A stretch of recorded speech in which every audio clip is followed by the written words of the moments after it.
시간 우리에게 주시는 말씀은 골로새서 3장 22절로 24절까지의 말씀입니다. 골로새서 3장 22절로 24절까지의 말씀입니다. 제가 가진 성경으로 신약 성경 328면에 있습니다.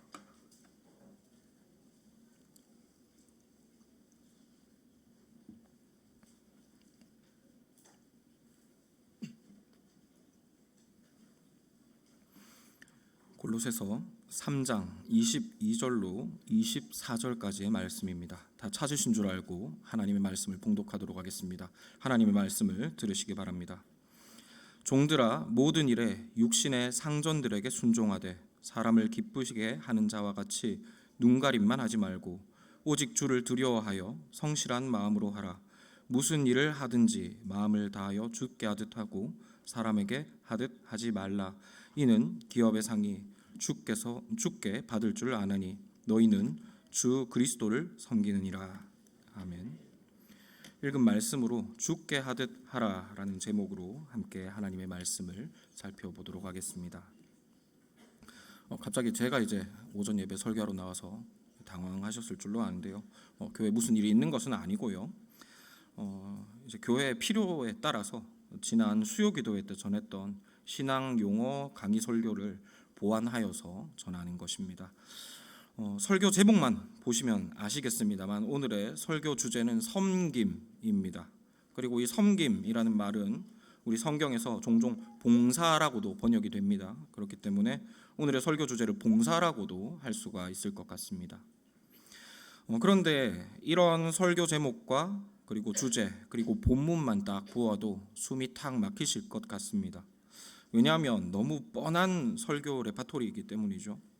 교회 한두 해 다니신 분들이 아닌데 설교 내용이 벌써 안 봐도 뻔하지 않느냐는 것입니다. 대충 또 이런 이야기 하려는 것 아니냐는 것이죠. 교회 봉사 대충 하지 말아라. 주께 하듯 열심히 교회 일에 헌신 봉사해라.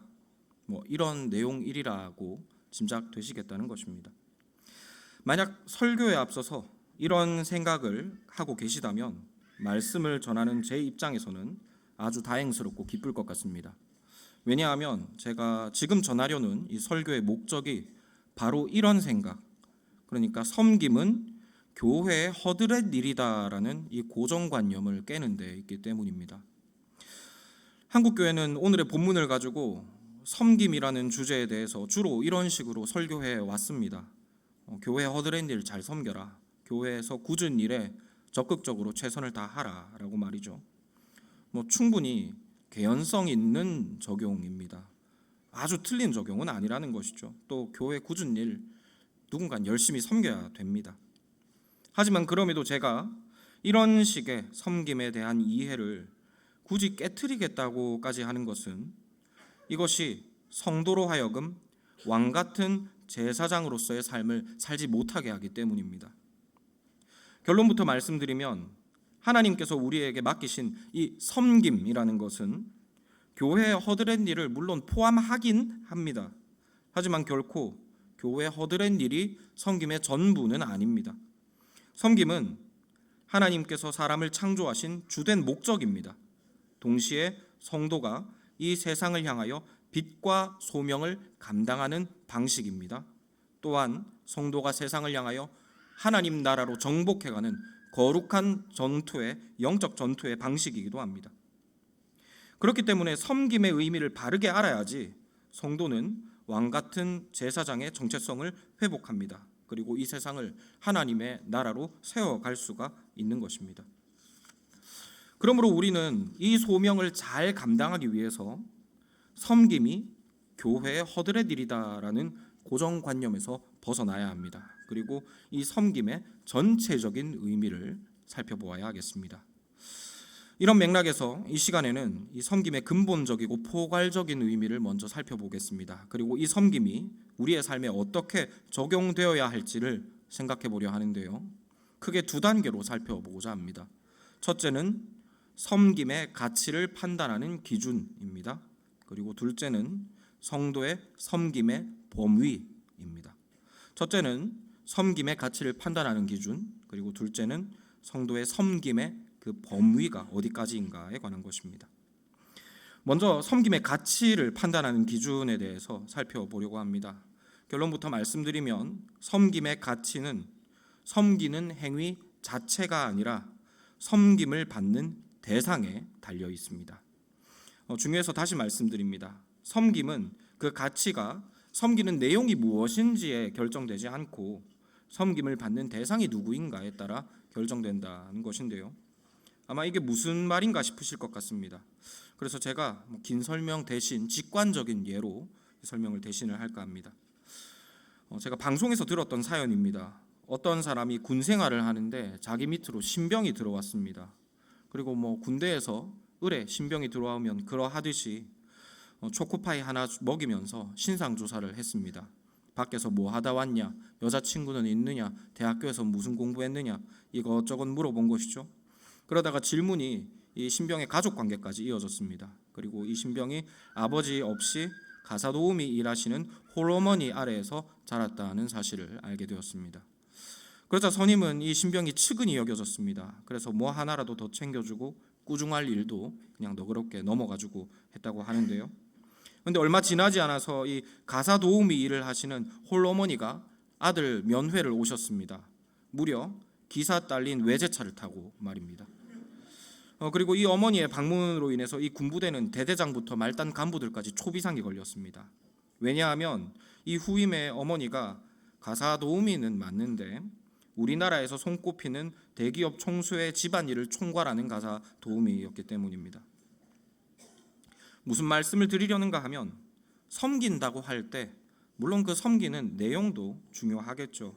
하지만 그 섬김의 가치를 정말로 결정하는 것은 내용 자체가 아니라는 것입니다. 누구를 섬기는지가 이 섬김의 가치를 결정한다는 것이죠. 그리고 이와 같은 원리는 우리 성도에게 맡겨진 섬김에도 똑같이 적용이 됩니다. 즉 성도의 섬김은 그 성도의 섬김의 내용 때문이 아니라 궁극적으로 그 섬김을 받으시는 하나님 때문에 가치가 결정된다는 것입니다. 이것은 결코 여러분에게 섬김을 독려하고 권장하기 위한 어떤 사탕발림이 아닙니다. 성도의 섬김은 섬김 받으시는 하나님으로 인하여 한없이 영화롭고 존귀하게 됩니다. 우리는 이 사실을 아담에게 맡겨졌던 섬김에서 명백하게 확인을 할 수가 있습니다. 한번 성경을 같이 찾아보면 좋겠습니다. 창세기 2장 4절로 9절 그리고 15절 말씀입니다. 우리가 성경 설교를 듣는 동안 이 말씀을 계속해서 살펴보게 될 텐데요. 그래서 말씀을 이 부분으로 펴주시면 좋겠습니다. 창세기 2장 4절로 9절 그리고 15절 말씀입니다.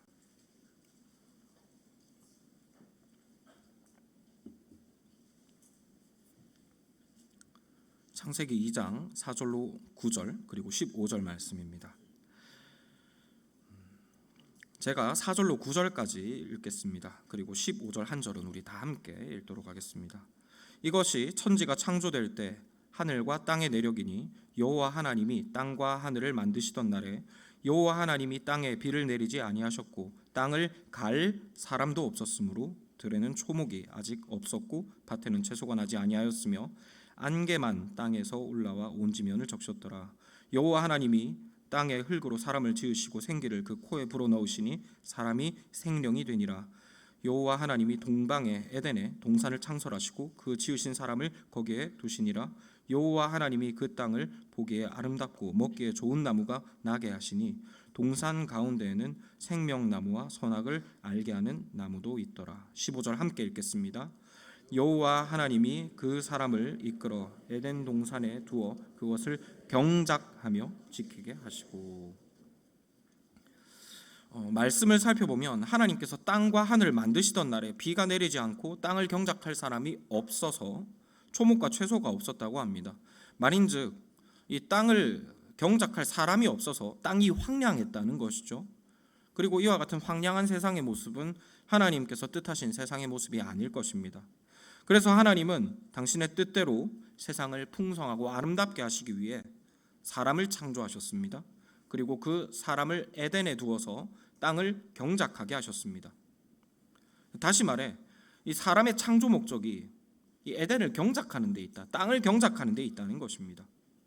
그런데 이렇게 말씀드리면 사람 지으신 목적이 너무 하찮은 것 아니냐 이렇게 느껴지실지도 모르겠습니다. 사실 밭 가는 소나 트랙터가 없어가지고 사람 만드신 것 아니냐 이렇게 볼 수가 있다는 것이죠. 그런데 지금 볼펜이 있으신 분들은 이 5절에 땅을 갈이라고 할 때 이 갈자, 그리고 15절에 경작이라는 이 경작의 동그라미를 한번 쳐주시면 좋겠습니다. 이 땅을 간다라고 할 때 갈자, 그리고 경작이라는 이 두 단어는 모두 성경 원어로 아바드라고 하는 단어입니다. 그리고 이 아바드라고 하는 단어는 구약 성경에서 주로 섬기다 혹은 예배하다는 단어로 번역이 됩니다. 이게 무슨 말인가 하면 하나님께서 아담에게 맡기신 경작, 땅을 가는 것이죠. 땅을 가는 것은 단순히 땅을 가는 노동이 아니라 하나님을 향한 섬김이자 예배였다는 것입니다. 비록 아담은 땅을 경작했습니다. 하지만 하나님은 아담의 땅의 경작을 통하여 섬김 받으셨고 예배 받으셨다는 것이죠. 그리고 하나님은 이런 아담의 경작이라는 섬김을 사용하셔서 에덴 동산과 세상을 하나님의 나라로 아름답게 변화시켜 가셨습니다. 이런저런 말을 드렸습니다만 간단한 내용입니다. 아담은 하나님께서 맡기신 그 소명을 따라서 에덴의 땅을 갈았습니다. 그리고 이것은 내용적으로만 따졌을 때는 그냥 땅을 간 것에 불과합니다. 하지만 그 땅을 가는 행위는 천지의 창조주이신 하나님과 함께 세상을 경영하는 위대한 봉사가 되었다는 것입니다. 왜냐하면 이 섬김을 받으시는 이가 하나님이기 때문이죠. 이것이 바로 섬김의 가치가 섬기는 내용이 아니라 섬김 받는 이에 의해 결정된다는 의미입니다. 그러므로 섬기는 자로 부름받은 성도들은 어떤 섬김으로 부름받았든지 간에 그 섬김 받으시는 이가 누구인지에 대하여 가장 먼저 생각해야 합니다.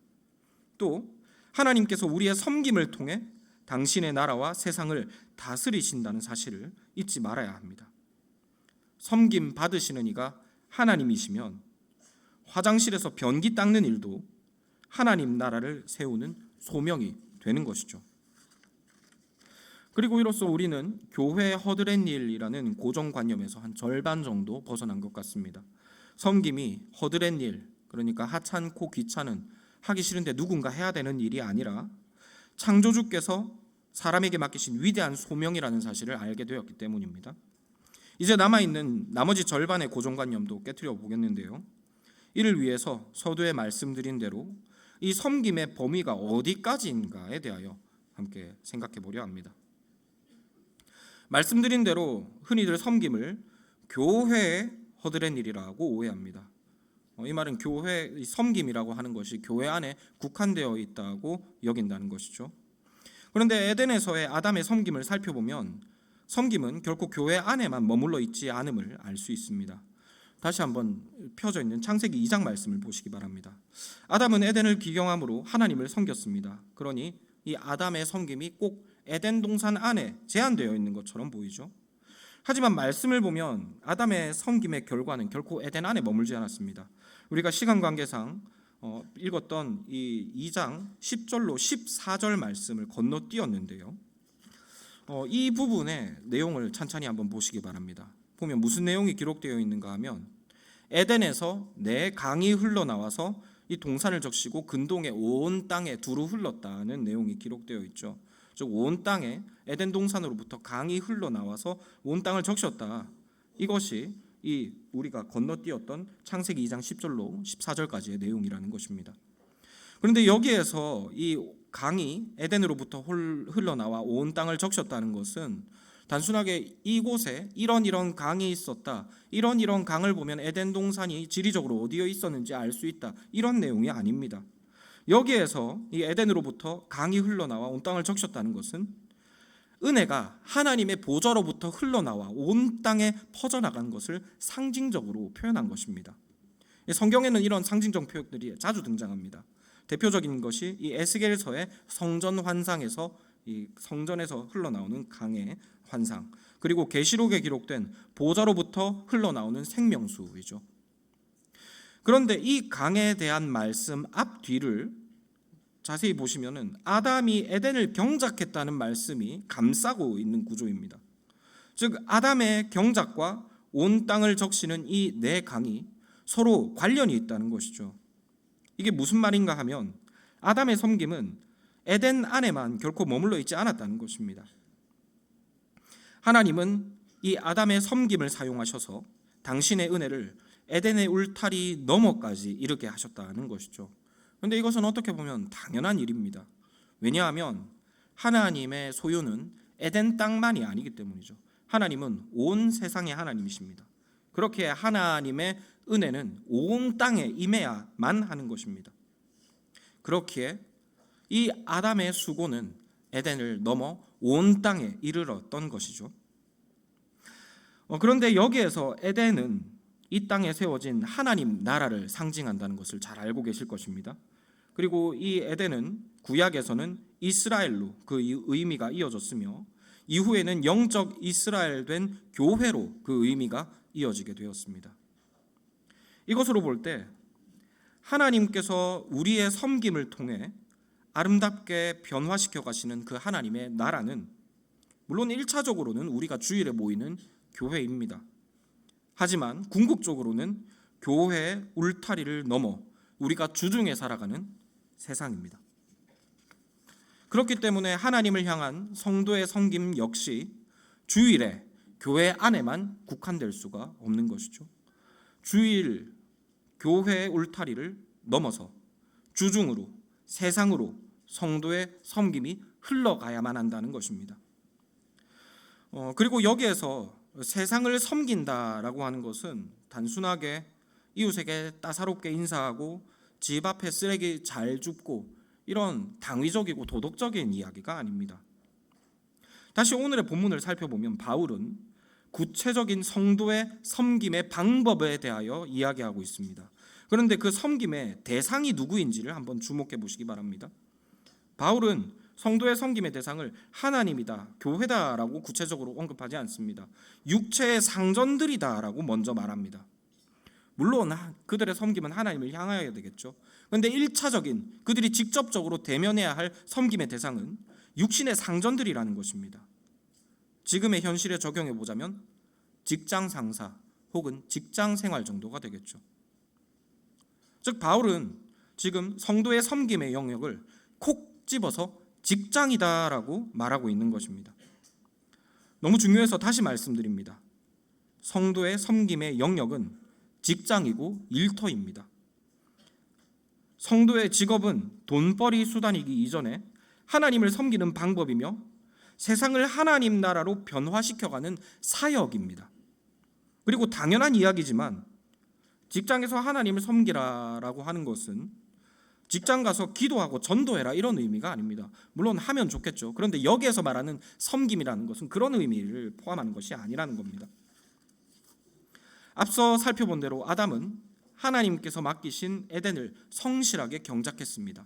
그리고 하나님은 그 섬김을 받으셔서 에덴을 그리고 세상을 하나님의 나라로 아름답게 세워가셨죠.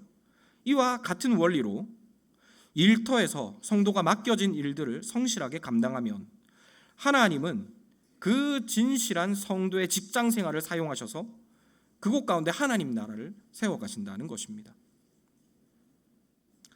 그런데 이렇게 이야기 드리면 이게 무슨 황당한 소린가라고 생각하실지도 모르겠습니다. 아니 직장은 직장이고 교회는 교회지 직업이 하나님 나라를 세워가는 방식이라니 이게 비약이 너무 심한 것 아니냐 이렇게 생각하실 수도 있겠다는 것입니다. 그런데 이것은 사실 제 생각이나 제가 말씀드리는 것은 아니고요. 종교개혁자 존 칼빈이 가르쳤던 직업 소명서를 간단하게 요약한 것입니다. 종교개혁이 일어나기 전에 타락한 중세교회는 성도의 일상생활을 비천하고 세속적인 것이라고 무시했습니다. 교회만이 거룩하다, 성직만이 거룩하다, 교회 밖의 모든 공간과 모든 일은 속되다 이렇게 성도의 일상을 무시했다는 것입니다. 그러나 종교개혁자 존 칼빈은 세속의 직업을 하나님을 섬기는 방법으로 보았습니다. 하나님께서 피조 세계를 변화시키기 위해서 성도에게 맡기신 일종의 소명이라고 본 것입니다. 그래서 이 가르침을 한마디로 요약해서 직업 소명설이다라고 부르는 것이죠. 그리고 이처럼 직업을 소명으로 알고 하나님 섬기듯 삶의 이 직장을 섬겼을 때 정말로 세상은 하나님의 나라로 변화되었습니다. 당시 종교개혁 신앙은 이 존 칼빈의 고향이었던 프랑스를 비롯해서 특정한 국가들에서 극심한 박해를 받았습니다. 그래서 개혁 신앙을 가진 성실한 성도들은 종교개혁을 지지해주는 몇몇 나라들로 집중적으로 몰리게 되었습니다. 스위스, 네덜란드가 그 대표적인 나라들인데요. 이곳에 모인 성도들은 직업 소명설에 가르치는 것을 따라서 자신의 생업을 죽게 하듯 감당했습니다. 밭을 갈든 물건을 만들든 장사를 하든 거래를 하든 성실하고 진실하게 하나님께 하듯 정직하게 이 일을 감당했다는 것입니다.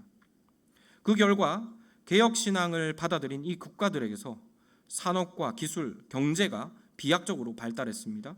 그리고 사회 전반에 직업 윤리가 형성되고 문화적인 토양들이 아주 건전하게 변화되어 갔습니다. 이로써 사회 전반이 중흥기를 맞이하게 되었죠. 그리고 역사학자들이 공공연하게 인정하듯 이 종교개혁과 직업 소명설로 인하여 결국 유럽의 산업혁명이 일어나게 되었고 또 민주화가 이루어지게 된 것입니다. 그리고 이와 같은 직업 소명설의 영향들은 지금까지도 이 나라들 가운데 이어져 오면서 이 나라들의 물질적이고 정신적인 큰 유산이 되고 있죠. 자신에게 맡겨진 직업으로 하나님을 섬기고 예배할 때 이 세상이 얼마나 하나님의 복으로 풍성해지는지를 잘 보여주는 단적인 예입니다. 그러므로 우리가 이 교회가 다시 세상을 향하여 왕 같은 제사장으로 일어서려면 교회는 이 온전한 섬김의 의미를 회복해야만 합니다. 직업이 소명임을 자각하고 하나님께 하듯 각자의 삶의 현장에서 하나님 나라를 세워가기 시작할 때 이 땅 가운데 우리와 교회를 통하여 하나님의 나라가 다시 세워지리라는 것입니다. 그리고 우리를 통해서 이런 일들이 일어나기 위해서 우리가 반드시 먼저 짚고 넘어가야 할 것이 있습니다. 그것은 직업이 1차적으로 돈벌이 수단이 아니라 섬김과 예배의 방편이라는 것입니다. 이것이 너무 중요해서 다시 한 번 더 말씀드립니다. 교회가 다시 세상을 향해서 빛과 소금의 소명을 감당하려면, 우리가 세상을 향하여 왕같은 제사장으로서의 소명을 감당하려면 우리는 우리 삶의 대부분을 소비하고 있는 이 직장에서의 삶을 돈벌이가 아니라 섬김과 예배로 보아야 한다는 것입니다. 물론 그렇다고 해서 직업이 먹고 사는 일과 완전 무관할 수는 없겠죠. 그러나 직관적인 예로 목사의 직분과 돈의 관계를 한번 생각해 보셨으면 좋겠습니다. 목사는 교회에서 주는 사례를 통해 삶을 꾸려가는 것이 사실이고 현실입니다. 목사라고 해서 기도하면 까마귀가 뭘 갖다 주고 이러지 않습니다. 교회에서 주시는 사례가 목사가 살아가는 현실적인 생계 방편입니다. 그러나 목사가 교회를 돈벌이 수단으로 여기게 되면 그 교회는 어떻게 되겠으며 그 목사 자신은 얼마나 비참해지겠습니까? 돈 보고 교회 찾아다니면서 내가 돈 보고 사역하겠다라고 해버리면 그 목사가 어떻게 되겠느냐는 것입니다. 목사에게 있어서 목회는 물론 현실적으로 생활을 꾸려가는 방편입니다. 하지만 만약에 애초에 그 돈이 첫 번째 이유였다면 목사 짓을 하면 안 되는 것입니다. 목사에게 있어서 목회의 첫 번째 우선순위는 부르심입니다. 사례는 그 다음 문제이죠. 하나님의 부르심, 소명을 성실히 잘 감당할 때 하나님께서 약속하신 대로 그 삶을 책임지시겠다라고 믿고 목회의 우선순위를 두고 생계는 그 다음 순위로 미뤄둘 수 있어야 하는 것입니다. 이것을 좀 직관적으로 표현하자면 목사는 자신의 사역과 사례를 어느 정도는 별개의 문제로 이해해야 한다는 것입니다. 그런데 이 같은 개념이 성도들의 세속 직업과 보수에도 어느 정도 적용될 필요가 있다는 겁니다. 우리는 직업을 돈으로만 보아서는 안 됩니다. 직업을 하나님과 세상을 섬기는 도구로 이해해야 합니다. 이해하기 쉽게 설명하면 여러분은 사실 직장인이 아니고 전문인 선교사들이라는 것입니다. 자신의 전문적인 은사를 가지고 각자의 일터를 기능적으로 섬기라고 파송받은 하나님의 선교사들이고 사역자들이라는 것이죠. 그리고 그 봉급은 물론 많으면 좋겠죠. 하지만 그 봉급은 우리의 노동의 대가이기 이전에 하나님께서 자기 일에 충성된 종들에게 베풀어 주시는 은혜라고 우리가 이해해야 합니다. 그래야지 우리의 삶의 가장 큰 부분인 이 직장 생활이 생존을 위한 몸부림의 터전, 이방인들과 같이 무엇을 먹고 무엇을 마시며 살아갈 것인가 고분분투하는 터전이 아니라 하나님을 향한 섬김과 예배의 터가 될 수 있습니다. 그리고 그렇게 할 때야 비로소 우리가 담고 있는 이 세상은 우리의 섬김을 받아 하나님의 나라로 변화되어 갈 수 있겠죠. 마치 아담의 섬김을 통해 에덴 동산이 하나님의 세상으로 아름답게 열매 맺어갔던 것처럼, 그리고 우리의 경건한 신앙의 선배들이 하나님의 나라를 섬기듯 자신의 일상의 삶을 살아갈 때 그 속한 사회가 아름답게 변화되어 갔던 것처럼 말입니다. 그리고 이 아름답게 변화되어진 하나님의 나라는 결국 그들과 그들의 자손에게로 돌아왔습니다. 그 열매를 아담이 누렸고 결국 우리의 신앙의 선배들과 그들의 후손이 누렸습니다. 이와 마찬가지로 우리가 이와 같이 이 세상을 하나님 섬기듯 섬길 때 이 세상은 하나님 나라로 변할 것입니다. 그리고 그 열매는 우리와 우리의 자녀들에게로 돌아오게 될 것입니다. 말씀을 정리하도록 하겠습니다. 섬김의 가치는 섬기는 행위 자체에 결정되지 않습니다. 섬김은 섬김의 대상이 누구인지를 통해서 결정됩니다. 그런데 우리의 섬김을 받으시는 분이 창조주 하나님이십니다. 그리고 그분은 우리의 모든 섬김을 통해 이 세상을 하나님 나라로 변화시켜 가기 원하십니다. 그래서 하나님은 우리를 지금 우리가 있는 그 자리로 파송하셨습니다. 주일에 우리가 있는 그곳으로, 그리고 주중에 우리가 일하는 그곳으로 하나님이 파송하신 것입니다. 절대로 내 팔자가 그래서, 내 능력이 그래서 어쩌다 보니 여기에서 이 짓하고 있는 게 아니라는 겁니다. 여러분이 서 있는 그 자리를 하나님의 나라로 세우시려고 하나님이 친히 여러분을 그 자리로 청빙하셨습니다. 그래서 여러분이 서 있는 그곳은 모두 거룩한 소명의 자리입니다. 목사 선교사만 부름받아 주의 나라를 섬기는 게 아닙니다. 주일에 교회에서만 섬기는 봉사가 거룩한 것도 아닙니다. 여러분이 서 있는 그 생업의 현장이 모두 거룩한 소명의 언덕입니다. 그러므로 성도 여러분, 무슨 일을 하든 주께 하듯 하십시오. 무슨 일을 하듯 하나님께서 그 일을 맡기신 것처럼, 그리고 무슨 일을 하든 그 일로 인해서 하나님 나라가 이 땅에 임할 것처럼 진실되고 성실하게 하시기를 권합니다. 젊은 청년, 대학생 여러분, 취업, 이직하실 때 목사가 청빙받듯 기도하면서 준비하시기 권합니다. 하나님의 인도하심을 구하며 할 수 있으면 금식하시면서 이직과 취업을 준비하십시오.